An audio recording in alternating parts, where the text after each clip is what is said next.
Amigos, es un grato placer saludarles. Bienvenidos a nuestra emisión de hoy, viernes 3 de julio. Ya estamos listos, como siempre, para llevarles todas las informaciones más destacadas del día. Mi nombre es María Fernanda Soledad. Y yo, José Rafael Mejías. Inmediatamente iniciamos con la rueda de prensa que dio de qué hablar el día de ayer en torno a las fuertes declaraciones de Delcy Rodríguez. Una rueda de prensa del gobierno de Delcy ha generado fuertes reacciones tras evidenciar la tensión entre las autoridades de la prensa y los reclamos de ciudadanos por la respuesta oficial o la falta de respuesta oficial ante la tragedia provocada por los terremotos en Venezuela. Diversos sectores cuestionaron el tono autoritario de la vocería oficial y denunciaron que mientras el país sigue buscando víctimas, desaparecidos y ayuda urgente, el régimen intenta controlar el relato público en medio de una emergencia que ha dejado al descubierto el colapso institucional en Venezuela. Vamos a desarrollar esta información y les contamos. La comparecencia pública de Delcy Rodríguez volvió a poner el foco en el manejo oficial de la emergencia tras los terremotos que golpearon a Venezuela. Durante la rueda de prensa, las autoridades enfrentaron cuestionamientos sobre la respuesta del Estado, la atención a los damnificados, el acceso de la prensa y las denuncias ciudadanas surgidas en las zonas afectadas, situación que no les cayó muy bien porque están desacostumbrados a las críticas y a los comentarios de los periodistas. El episodio generó críticas entre la prensa, dirigentes y usuarios en redes sociales, quienes señalaron que el gobierno intenta proyectar el control, mientras persisten denuncias sobre falta de rescate, ausencia de información clara, las restricciones para documentar lo que está ocurriendo en el terreno. También hubo cuestionamientos hacia comunicadores señalados de actuar como voceros favorables al oficialismo, en contraste con periodistas que insistieron en formular preguntas razonables sobre la magnitud de la real tragedia y la responsabilidad del Estado.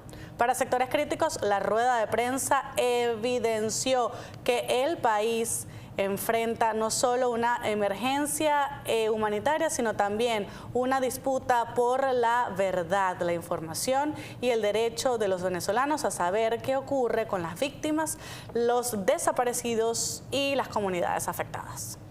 Vamos a escuchar parte de lo que fue las declaraciones de Delcy Rodríguez ante la pregunta de la corresponsal de El País, de España, y cuál fue la respuesta. Hemos entrevistado estos días, ellos cuentan que han estado abandonados al menos las primeras 72 horas. Esto lo hemos podido comprobar nosotros en el terreno, donde en esas primeras horas era bastante difícil encontrar funcionarios públicos implicados en los rescates y donde no había medios, ni maquinaria, pero ni siquiera papel o bolígrafo para apuntar cuál era el nombre de los cadáveres. Mi pregunta es, ¿por qué el despliegue de la fuerza pública en todas sus expresiones fue tan lento y descoordinado? Bueno, estás hablando con tus afirmaciones de que la respuesta fue lenta. Yo te puedo invitar a que hagas un estudio comparativo como nosotros lo hicimos, pero nuestras autoridades inmediatamente se desplegaron. Puedes contar las horas desde el momento en que ocurrió el doblete sísmico y el momento en que se decreta el Estado Mayor, la activación, el despliegue de nuestros funcionarios policiales y militares, que en las primeras 24 horas alcanzó 4.000 funcionarios y a las 48 horas habían 11.000 funcionarios y en este momento ya hay 10.000 funcionarios, 19.000, perdón, y en un proceso donde traer rescatistas del Estado Mérida, por ejemplo, del Estado Zulia, no llega en horas, a pesar que nosotros hicimos un puente aéreo y debo informar que el aeropuerto también está afectado, tanto el aeropuerto nacional e internacional. Tuvimos que organizar puentes aéreos en aeropuertos próximos y el más próximo, Aragua y Carabobo, justamente para empezar a traer más funcionarios. Pero sí estuvo desplegado desde un primer momento. El primero en dirigirse al país fue el vicepresidente de Seguridad Ciudadana, que es responsable en esta materia de la activación del sistema de protección civil. Inmediatamente se activaron. Pero tu apreciación tiene mucho que ver con las matrices que se elaboraron en laboratorio. Que hay zonas muy remotas,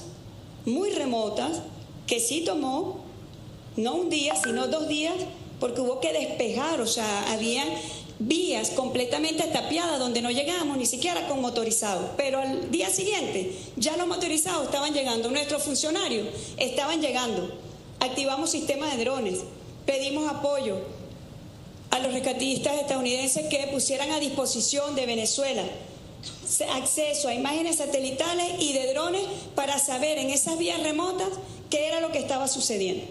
Entonces son afirmaciones que yo creo que responden más a una matriz, pero aquí está, el que quiera auditar la realidad está a la disposición, porque todas esas órdenes están por escrito y están también mis órdenes que verbalmente di para el despliegue de la seguridad. Y cuando se activó en los laboratorios... Bueno, unas declaraciones y una auditoría que realmente está realizando el pueblo. Y un hecho de eso es que 8 días de esta tragedia todavía se siguen encontrando desaparecidos y más adelante vamos a hablar de eso. Ahora, en medio del dolor y la devastación que dejaron los terremotos del pasado 24 de junio en La Guaira, una nueva historia refleja la angustia y la desesperación de cientos de familias que todavía buscan a sus seres queridos. Y es que el caso del niño Jeremy Mendoza, de 11 años, ha generado confusión y esperanza entre sus familiares luego de que en redes sociales circulara la versión de que habría sido rescatado y trasladado a un refugio. Sin embargo, hasta el momento no existe confirmación oficial sobre su paradero. Vamos entonces a ver esta información junto a ustedes. Un mensaje difundido en redes sociales aseguraba que el menor habría sido rescatado de entre los escombros y llevado al refugio del Polideportivo de La Guaira, el estado más afectado por los devastadores sismos que han dejado más de 2.500 víctimas fatales. Pero su hermana, Marianis Ramírez, desmintió la información y aseguró que todo se trata de rumores que no han podido ser confirmados. Según relató, la primera versión sobre el supuesto rescate del niño fue difundida por un pastor y posteriormente replicada por vecinos que aseguraban haberlo visto. La familia también recibió un mensaje de voz de una persona que afirmaba que la madre del menor, la legisladora regional Marisela Caraballo, y su esposo Renzo Mendoza habían fallecido, mientras que Jeremy había sobrevivido con lesiones menores. Incluso les prometieron enviar una fotografía del menor, pero nunca la recibieron. Marianis Ramírez asegura que no tiene información certificada sobre el paradero de su madre, su padrastro, una cuñada y 2 hermanos, quienes se encontraban en un edificio de la Misión Vivienda en Caraballeda que colapsó durante el doble terremoto. Bueno, lamentable información a esta hora, María Fernanda. Hacemos una breve pausa. Así es, en la próxima parte seguimos con mucho más, no se retire.